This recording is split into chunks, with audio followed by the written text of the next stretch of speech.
Let me tell you this, earlier today, some indications this would not happen tonight. That guidance began to change. The president left for the residence. He had dinner with the First Lady, but we also are told he has been in constant contact with his senior staff, Chief of Staff Andy Card, his National Security Advisor Condoleezza Rice, a rarity as well. Vice President Dick Cheney is in the White House late tonight. Rare is the moment when the president and the vice president are in the same building because of the security precautions underway, the risk of terrorist attack here at the White House. You just heard that one line from Ari Fleischer saying the beginning of the liberation of Iraq has begun. We will hear from the President of the United States in the Oval Office, as promised, 10:15, just moments away from now.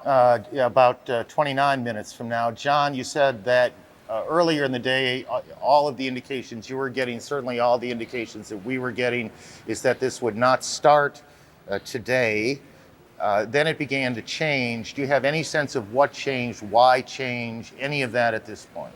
What we are told after the morning meeting, the war planning meeting, we are told the president was waiting for a recommendation from commanders that they thought the circumstances were optimum to begin an attack. There were questions about the sandstorms today and whether that would slow the forward deployment. There were questions about whether other resources were ready on the ground, and the White House kept insisting the deadline tonight was a political deadline for Saddam Hussein to accept exile, not a military deadline in any way for the president, and that he would wait until he received word from commanders that they thought it was the time to go forward. There was then a second war planning meeting in the early evening hours at the White House.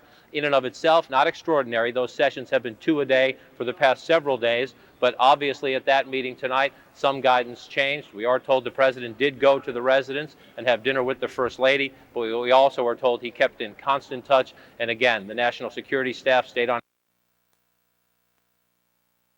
to be on hand, and over the past 90 minutes or so, officials told us, be flexible, stand by, we could have a development.